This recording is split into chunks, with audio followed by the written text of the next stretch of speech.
50 years had passed since humanity's exile began.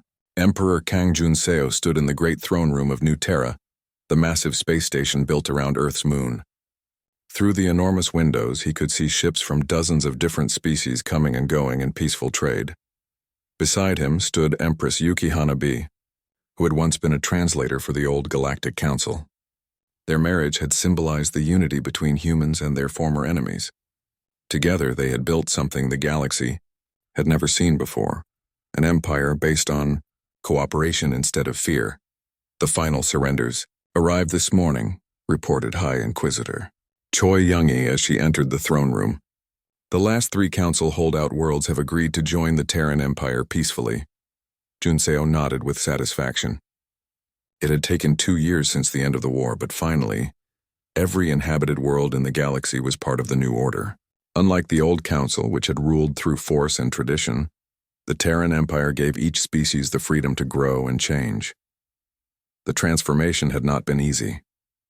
When Grand Admiral Song Jae-hyuk had led the siege of Nexus Prime, the battle had lasted exactly 49 days, one for each year of humanity's exile.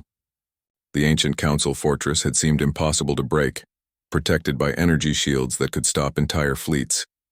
But humanity's greatest weapon had not been their ships or their technology.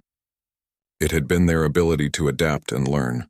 When conventional attacks failed, Admiral Song had done something unprecedented. He had offered surrender terms that actually benefited the defenders. "Join us willingly," he had broadcast to the station, "and your people will have positions of honor in the new government. Fight to the end, and you will only delay the inevitable."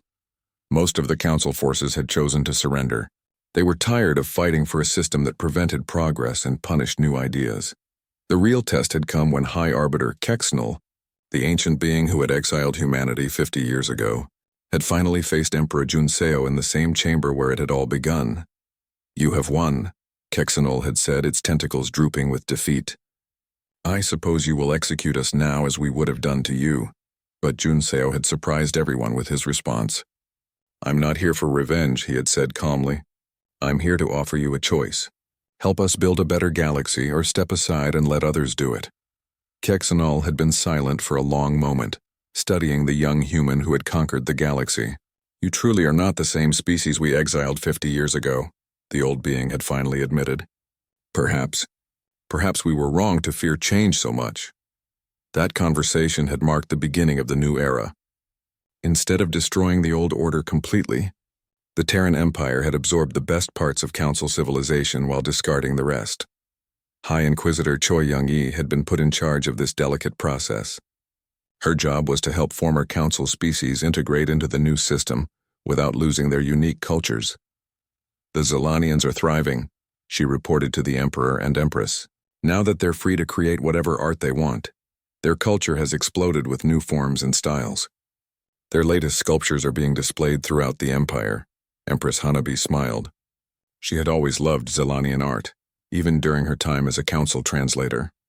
"What about the Vorthak scientists?" "They've made incredible discoveries," Choi replied with enthusiasm. "Without council restrictions, they've developed new medical treatments that could extend life for all species. They're also working with human scientists on projects that neither species could have accomplished alone." This was the real success of the Terran Empire, not just conquest, but cooperation. Species that had been kept apart by council rules were now working together, sharing ideas and creating new technologies that benefited everyone. Prime Architect Bae In-wook had been responsible for the physical transformation of the galaxy. His greatest achievement was New Terra itself, a space station so large it could house representatives from every known species. "The construction is complete," Bae reported during the morning briefing. "New Terra now has separate living areas designed for every type of being in the galaxy. Aquatic species have vast water areas, gas-breathing species have pressurized domes, and species that require extreme temperatures have specialized habitats. But the most important area was the Great Assembly, where representatives from every world could meet to discuss problems and propose solutions. Unlike the old council chamber, where only 12 ancient beings made decisions for billions, the Great Assembly gave every species a voice. Emperor Junseo walked through the assembly hall every day, listening to debates and discussions. Today, representatives were discussing a proposal from the Corvani to explore the galaxy beyond the known borders. War Prime Thokdaran, now Admiral Thokdaran of the Imperial Space Navy, stood proudly at the podium. The galaxy is vast and we have explored only a small part of it. There may be other species out there who could benefit from joining our empire. A Vorthak representative raised an objection. Exploration is good, but we should not force our system on species who don't want it. We must learn from the Council's mistakes.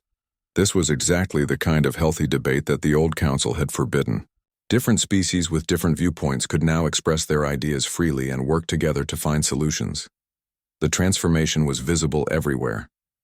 In the great shipyards around Earth, human and alien engineers worked side by side to build vessels that combined the best technology from all species. The new ships were faster, stronger, and more beautiful than anything the galaxy had ever seen. On the former Council worlds, young beings of every species attended integrated schools where they learned about science, art, philosophy, and culture from all the member species. Children who would have been taught only traditional subjects under Council rule now had access to all the knowledge in the galaxy. Even the former enemies had found their place in the new order. High Arbiter Kexnul had become Chief Historical Advisor, helping the Empire learn from the Council's mistakes. Councillor Velthara worked with human diplomats to establish peaceful relations with newly discovered species. The greatest symbol of the new era was the Throne of Unity itself. Instead of being made from precious metals or rare crystals like traditional thrones, it was constructed from materials donated by every member species of the Empire. Zelanian silver, Vorthak crystal, Corvani steel, and human titanium were woven together in a design that represented cooperation and mutual respect. Emperor Junseo rarely sat on the throne, preferring to stand or walk among the assembly representatives. But when he did use it for formal ceremonies, it reminded everyone that the Empire's strength came not from one species ruling over others, but from all species working together. Empress Hanabi had established the Cultural Exchange Program, which allowed beings from any species to live and work on other worlds. A Zelanian artist might spend years learning human painting techniques, while a human scientist could study ancient Vorthak philosophy. The program has been incredibly successful, she reported to Junseo. We've had over 1 million participants in just 2 years. Species that barely knew each other under Council rule are now becoming close friends and partners. The military transformation had been equally dramatic. Grand Admiral Song Jae-hyuk had restructured the Imperial Navy to include officers from every species. The old Council military had been dominated by a few powerful species, but the Imperial Navy promoted officers based on merit rather than species membership. Our diverse crews are our greatest strength, Song reported. A human captain's quick thinking, combined with a Vorthak science officer's deep knowledge and a Corvani tactical officer's warrior instincts, creates teams that can handle any challenge. As Emperor Junseo looked out at the bustling activity around New Terra, he reflected on how far they had all come. 50 years ago, humanity had been a single species struggling to find its place in the galaxy. Now they led an empire of hundreds of species, each one contributing its unique strengths to the common good. The final test had come when the Empire encountered its first external threat, a hostile alien species from beyond the galactic rim. Unlike the old Council, which would have tried to negotiate and compromise, the Terran Empire had responded with swift, decisive action. But the response had not been purely military. While Admiral Song's fleets protected the border worlds, Empress Hanabi's diplomats had worked to understand the alien threat and find a peaceful solution. High Inquisitor Choi had studied the aliens' culture to find common ground. The result had been a victory achieved not through destruction, but through conversion. The hostile aliens had been offered the same choice given to all species: join the Empire and prosper, or remain isolated and stagnant. They had chosen to join. As the sun set over Earth, casting long shadows across New Terra's great halls, Emperor Junseo stood with his wife on the observation deck. Around them, beings from dozens of species worked together, talked together, and built the future together. Do you think we've proven ourselves? Empress Hanabi asked, remembering the Council's original challenge. Junseo smiled, thinking of his father, who had faced the Council's judgment 50 years ago. 25 years had passed since the exile began. President Lee So-young stood in her office on New Seoul Station, looking out at the busy space around her. Ships moved back and forth between 17 different colony worlds. Each world was home to millions of humans who had never seen Earth. The Council made a big mistake, she said to herself, watching a massive cargo ship being built in the orbital shipyard. Her assistant knocked on the door. "Madam President, General Kim Woo-jin is here for the meeting." Kim Woo-jin entered the room. He was a big man with scars on his hands from years of military training. Behind him came Dr. Choi Min-ho, a thin scientist with bright eyes who always seemed excited about something. "How are the preparations going?" So-young asked. "Better than we hoped," Kim replied. "The Colonial Marines are ready. Every soldier has been training in zero-gravity combat and advanced weapons systems. We're not the same species that got kicked out 25 years ago." Dr. Choi stepped forward with a smile. "And I have good news about the Ghost Drive project. We've solved the stability problem. Ships can now phase between dimensions for up to 30 minutes at a time." So-young nodded. The Ghost Drive was humanity's greatest secret. While the Council thought humans were still using slow fusion engines, Dr. Choi's team had developed something much better. Ships using the Ghost Drive could appear anywhere in the galaxy almost instantly. "Show me," So-young said. Dr. Choi activated a hologram projector. A model of space appeared, showing the Council worlds as blue dots and human colonies as green dots. "Watch this," he said. A small green dot suddenly appeared next to one of the blue dots, stayed for a few seconds, then vanished. "That's a test ship using the Ghost Drive. It traveled 50,000 light-years in less than a minute. And the Council didn't detect it?" Kim asked. "That's the best part," Choi smiled. "While the ship is phased, it doesn't exist in normal space. Their sensors can't see it. We could put a fleet right next to their capital and they wouldn't know until we wanted them to." President So-young walked to her desk and opened a locked drawer. Inside was a single document marked with red letters. "Manifest Destiny Protocol, Top Secret." "Gentlemen, it's time," she said. "The Council wanted to see if we could become stable and peaceful in 50 years. Instead, we're going to show them what happens when you give humans time to prepare." The protocol was humanity's greatest plan. Instead of trying to rejoin the Council as equals, they would surpass them completely. Human colonies would spread across the galaxy. Human technology would become the most advanced in known space. And when the 50 years were over, the Council would face a choice: accept humanity as the new leaders, or be replaced entirely. Meanwhile, on the other side of the galaxy, Commander Park Ji-won was leading a secret mission. Her ship, the Shadow Walker, was invisible to all known sensors. It drifted through Council space like a ghost, watching and learning. "Commander, we're picking up communications from the Zelanian homeworld," reported Lieutenant Oh Dong-min from his station. Ji-won listened to the translated messages. The Zelanians were artists and musicians, known throughout the galaxy for their beautiful creations. But the messages she heard were not happy. "The Council has banned our new music again," one Zelanian was saying. "They say it's too different from traditional songs. How can art grow if we can only copy the past?" Ji-won smiled. This was exactly what they had hoped to find. The Council's biggest weakness was becoming clear. They were afraid of change. While humanity had spent 25 years growing and improving, the Council species had stayed exactly the same. Back on New Seoul, an important visitor had arrived. Narray was not like other people because Narray was not a person at all. She was an artificial intelligence, created from the brain patterns of human volunteers. Her holographic form appeared as a young woman with silver hair and glowing eyes. "I have completed the analysis you requested," Narray said to President So-young. "The Council's biggest weakness is their dependence on tradition. They haven't developed new technology in over 1,000 years. "What about their military?" General Kim asked. "Their weapons are powerful but old," Narray replied. "They rely on brute force rather than smart tactics. A smaller, more advanced fleet could defeat them if it used the right strategies." Dr. Choi was excited. "Narray, what about the Ghost Drive ships? Can we build enough for a real fleet?" "Yes," the AI answered. "With current production rates, humanity can build 2,000 Ghost Drive ships in the next 20 years. Each ship will be more advanced than anything the Council has."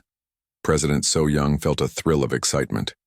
2,000 ships that could appear anywhere instantly, invisible to enemy sensors crewed by highly trained Marines who had grown up in space. The council would never see them coming. But the best news came from Commander Park Ji-won's continuing missions into council space. She had discovered that many species were unhappy with council rule. The artistic Zelanians wanted freedom to create new things. The scientific Vorthak wanted to explore new ideas. The proud Corvani warriors were tired of being told to stay peaceful. Madam President, Ji-won reported during her next communication, I think we can turn some of these species into allies. They don't want to overthrow the council, but they want change. If we can show them a better way, do it, So-young replied. But be careful. If the council discovers what we're doing, they might attack us before we're ready. The plan was working perfectly. Human colonies continued to grow. New technologies were developed every year. Secret alliances were formed with dissatisfied council species. And all the while, the council believed that humanity was still struggling in exile, slowly learning to be peaceful.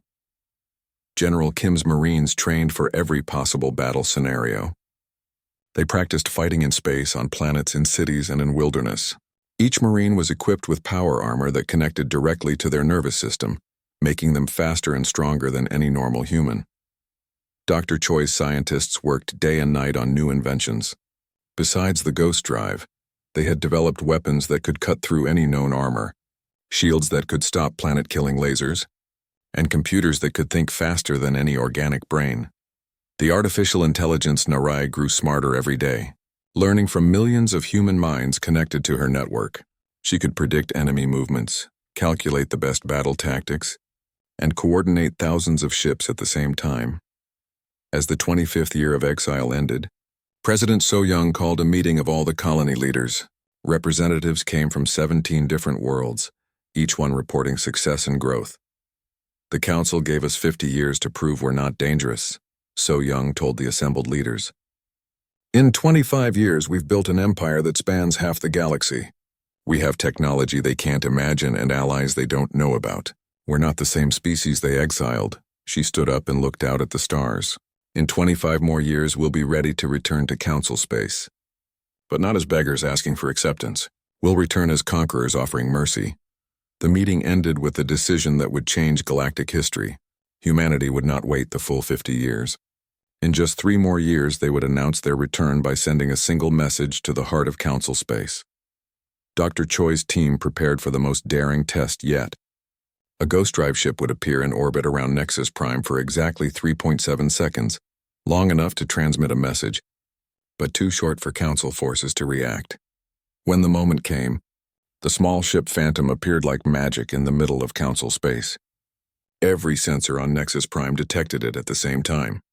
Before anyone could respond, it transmitted a simple message in perfect council language. Humanity remembers. Then it vanished, leaving the council to wonder what they had just seen. On Nexus Prime, High Arbiter Kexnel received the message with growing fear. How had a human ship appeared in the most protected space in the galaxy? How had it disappeared so quickly?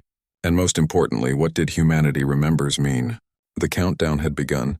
22 years remained until the exile ended, but humanity was already announcing its return.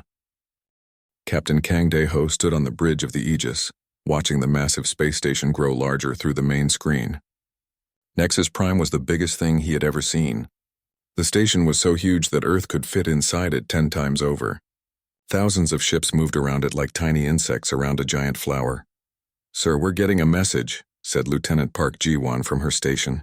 "They want us to follow their guide ship to the visitor dock." Dae-ho nodded. This was it. After 3 years of planning, humanity was finally meeting the Galactic Council. Behind him, Dr. Park Hee-jin checked her datapad for the 100th time. She had all of humanity's achievements stored in there. Their art, science, culture, and peaceful intentions. "Remember," Hee-jin said quietly, "we need to show them we're ready to join the galactic community. We're not violent. We're not dangerous." The guide ship was sleek and silver, unlike anything humans had built. It moved without any visible engines, gliding through space like a fish through water. The Aegis followed it through a maze of docking rings and landing bays. Each bay was bigger than the largest building on Earth. When they finally docked, Dae-ho felt his heart beating fast. Through the airlock came their first alien visitor, a tall, thin being with blue skin and 4 arms. Its voice came through a translator device. "Welcome, humans. I am Guide Nextar. The Council will see you in 3 days. Until then, you will stay in the guest quarters. The guest quarters were comfortable but simple. Taeho, Heejin, and their small team of diplomats spent the waiting time studying everything they could see. The aliens on the station came in many shapes and sizes. Some looked almost human, others were completely different. All of them seemed to ignore the human visitors. On the second day, Heejin made an important discovery. Taeho, look at this, she said, showing him her tablet. I've been watching the other species. They all move slowly, talk slowly, think slowly. They've been in space for thousands of years, but they don't seem to be in any hurry to do anything. What do you mean? Taeho asked. I mean, we've achieved faster than light travel in just 50 years since we left Earth. These species have had it for millennia, but they're not exploring new areas or building new things. They're comfortable. Taeho thought about this. Humans were always moving, always building, always trying new things. Maybe that was what made them different. On the third day, Guide Nextar came to get them. The council is ready to see you now, it said. The council chamber was enormous. 12 massive seats formed a circle, each one designed for a different type of alien. In the center sat the highest seat, where a creature that looked like a giant jellyfish floated in a bubble of green liquid. This was High Arbiter Kexnel, the leader of the council. Humans. Kexnel's voice boomed through the chamber. You have requested to join our council. Tell us why we should accept you. Dr. Hyojin stepped forward. Her voice was steady as she began to speak. Honorable council members, humanity comes before you with open hands and peaceful hearts. In the past century, we have ended war on our world. We have cured diseases that killed millions. We have learned to live together despite our differences. She activated a hologram projector. Images of Earth appeared in the air. Cities full of green parks, children playing, scientists working together, artists creating beautiful things. We have art, music, literature, and science. We have explored our solar system and now we reach for the stars. We want to learn from you and share what we have learned. The council members whispered among themselves in languages the human translators couldn't understand. Then Counselor Velthara, an ancient-looking being with silver skin, spoke up. Your species is very young, she said. You achieved spaceflight only recently. You developed faster than light travel in mere decades. This concerns us. Why does that concern you? Taeho asked, stepping forward. Isn't progress a good thing? Another council member, this one looking like a large rock with glowing crystals, spoke in a deep voice. Young species that advance too quickly often become aggressive. They conquer other worlds. They start wars. We don't want to conquer anyone, Hyejin said quickly. We want to learn and trade and make friends. That is what they all say, Kexnel replied. But we have seen what happens when a species grows too fast. They become unstable. They threaten the peace we have worked for thousands of years to maintain. The council talked among themselves for what felt like hours. The humans stood in the center, waiting. Finally, Kexnel raised one of its tentacles for silence. We have made our decision, the High Arbiter said. Humanity is too unpredictable for galactic citizenship. Your rapid advancement and aggressive expansion make you a potential threat to galactic stability. Taeho felt like someone had punched him in the stomach. What does that mean? You are exiled, Kexnel continued. You have 50 galactic standard years to prove you can be peaceful and stable. Until then, you are forbidden from entering council space. If you try to return before 50 years have passed, we will consider it an act of war.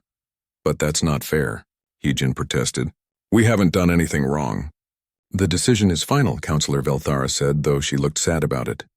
Perhaps in 50 years you will have learned to control your aggressive impulses. The humans were escorted back to their ship under guard. As the Aegis left Nexus Prime, Taeho sent a message to Earth. Admiral Yoon Taemin's face appeared on the screen, looking hopeful. How did it go, Captain? Yoon asked. Taeho took a deep breath. They rejected us, Admiral. We're exiled for 50 years. They think we're too dangerous. Admiral Yoon was quiet for a long moment. Then his expression changed. His eyes became hard and determined. 50 years, he said slowly. They want to see what humanity can do in 50 years. He leaned forward. Then let's show them. Let's show them exactly what humans can build when we put our minds to it. As the Aegis crossed the boundary out of council space, Taeho looked back at the distant stars of galactic civilization. The aliens thought humans were dangerous because they advanced too quickly. If that was true, Then 50 years should be more than enough time to become something the Council had never imagined. The exile had begun, but so had humanity's real journey to the stars. 48 years had passed since humanity's exile. Supreme Commander Kang Jun-seo, son of the diplomat who had first faced the Council, stood on the bridge of the massive battleship New Dawn.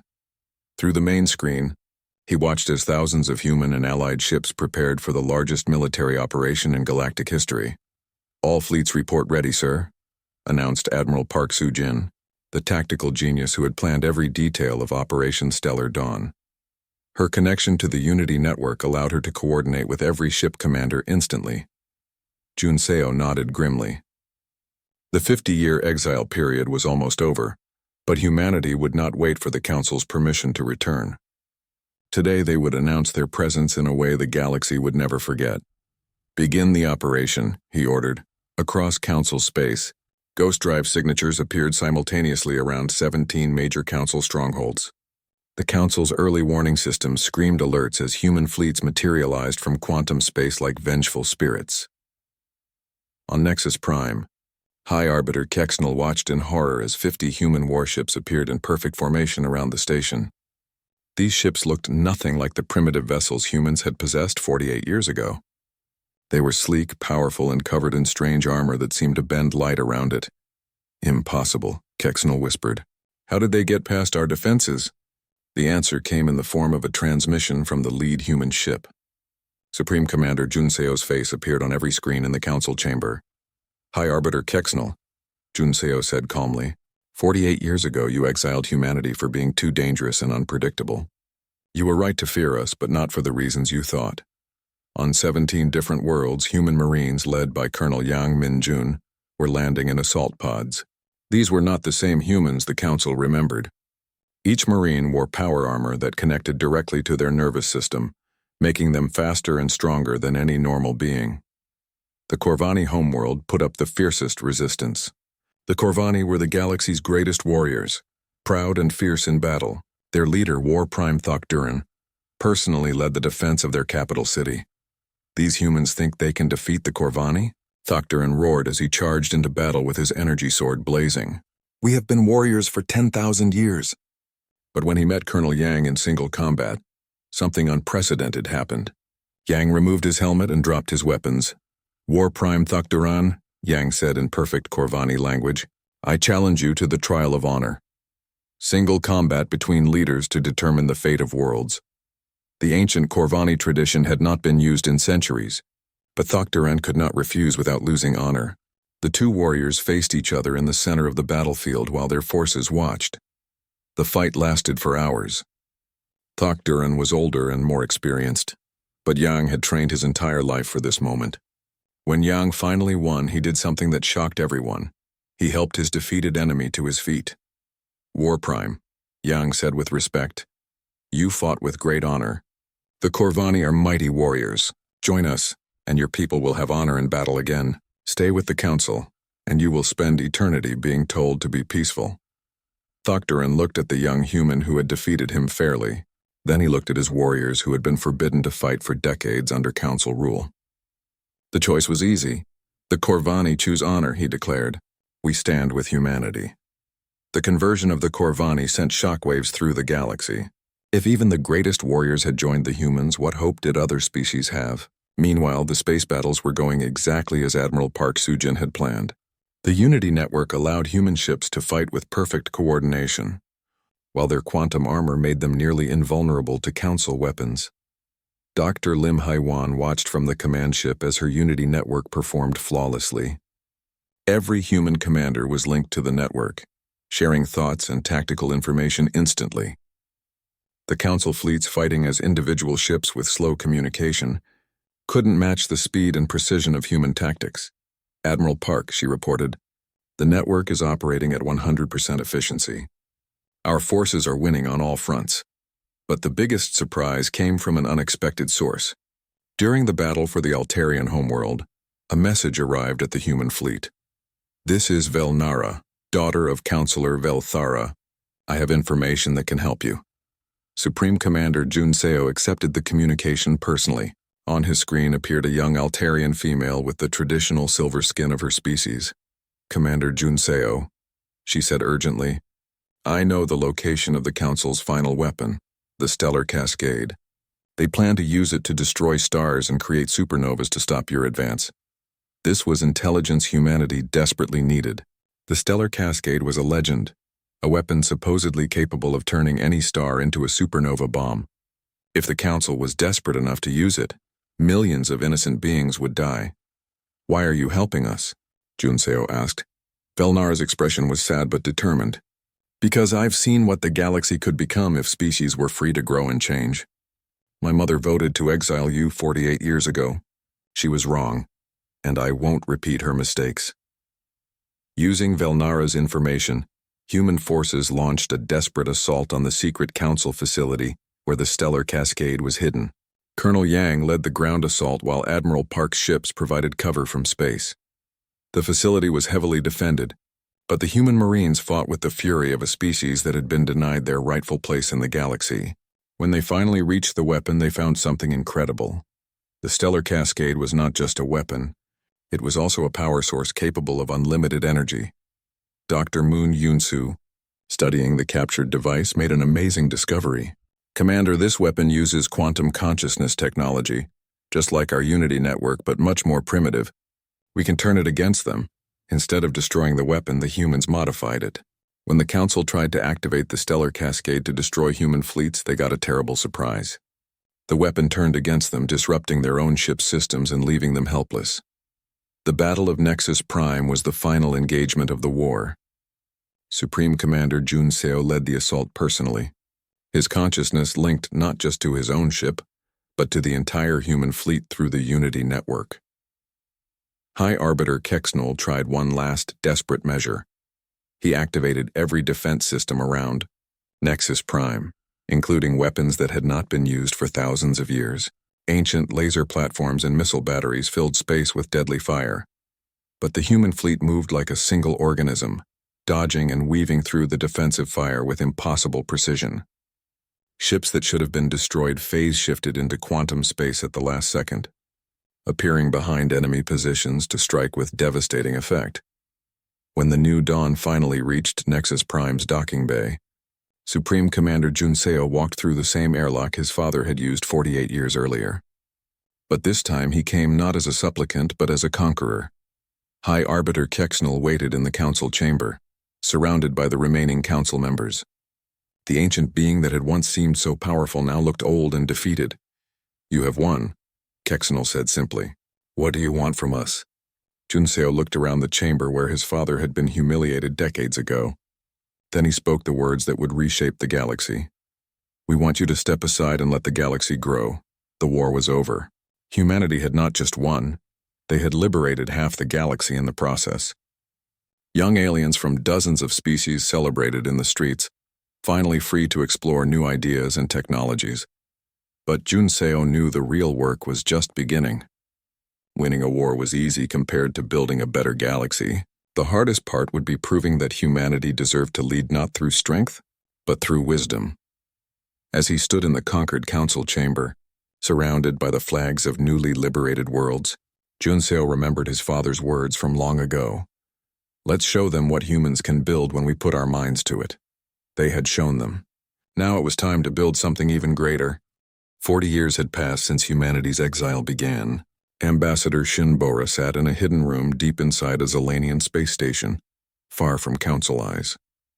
Across from her sat Keth Moran, a young Zelanian artist whose silver skin shimmered with emotions.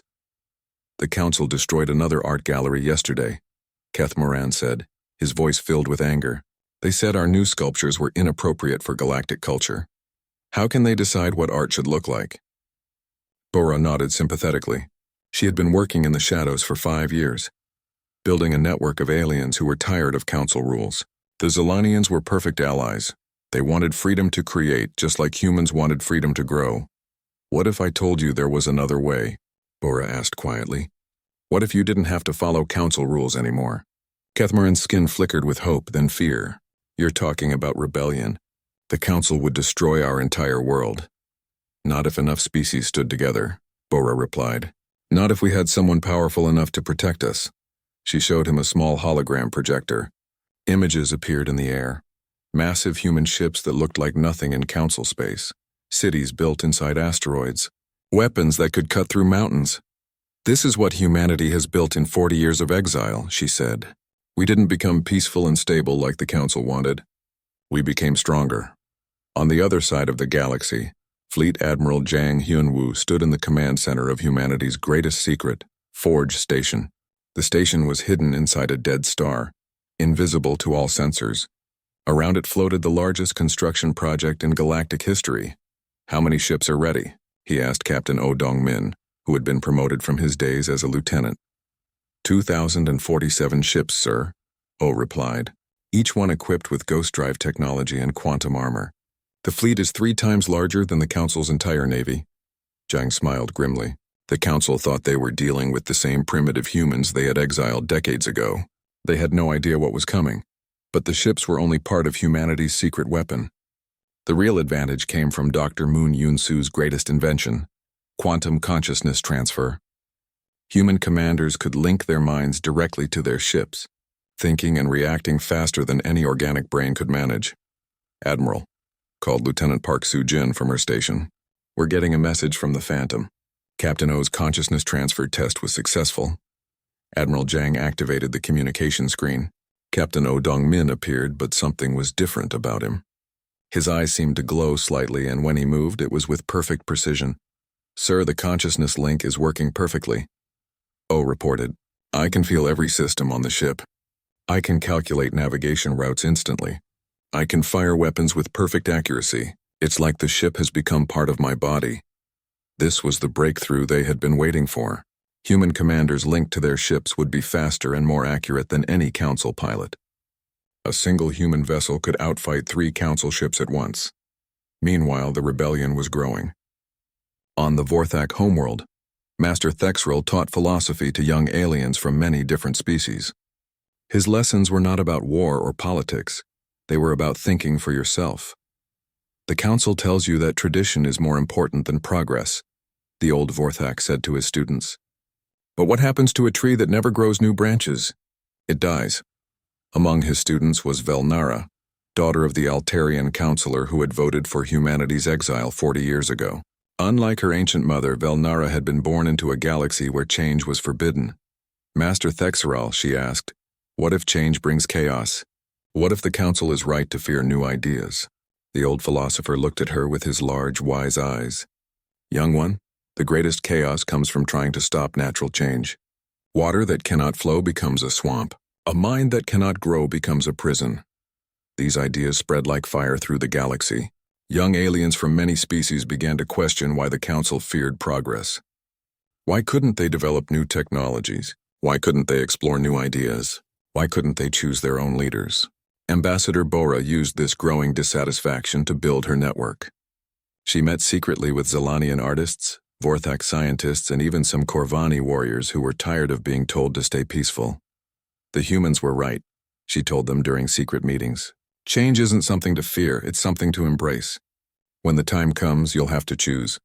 Stay under council rule forever, or help us build something better. Back at Forge Station, Admiral Jang was coordinating the most complex military operation in galactic history. Human ships were secretly moving into position throughout council space, using the ghost drive to appear and disappear like phantoms. Admiral, reported Dr. Moon Yoon-soo, the Unity network is ready for testing. We can now link the consciousness of every ship commander in the fleet. The Unity network was humanity's ultimate tactical advantage. Not only could commanders link with their ships, but they could also share information instantly with every other commander in the fleet. It was like having a single super-intelligent brain controlling thousands of ships at once. The test was conducted in deep space, far from council sensors. 100 human ships activated the Unity network simultaneously. The results were incredible. The ships moved like dancers in perfect harmony, each one knowing exactly what the others were thinking. It works, Admiral Jang said with satisfaction. When we fight the council, it won't be ship against ship.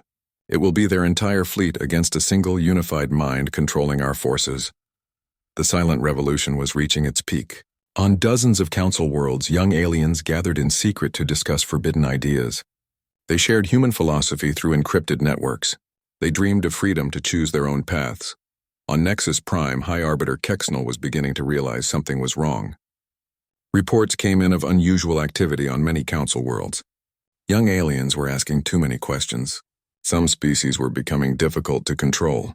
Perhaps we should investigate these disturbances, suggested Counselor Felthara during a council meeting.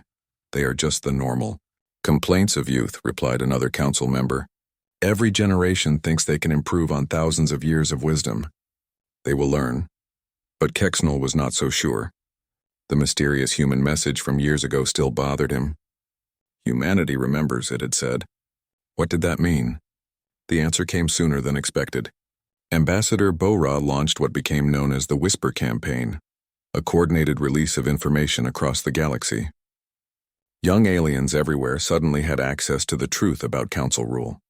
They learned that the council had suppressed scientific discoveries that could cure diseases. They learned that the council had prevented cultural exchanges that could enrich all species. They learned that the council had forbidden exploration of new regions of space that could provide homes for billions. Most shocking of all, they learned about humanity, a species that had achieved in 40 years what the council claimed was impossible.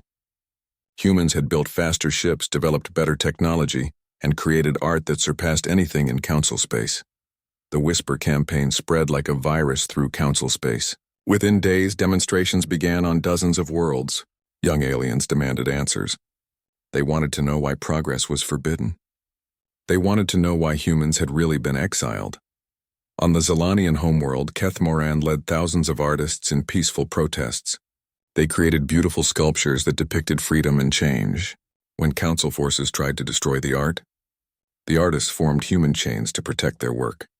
On the Vorthak homeworld, students walked out of their schools and demanded the right to study forbidden subjects.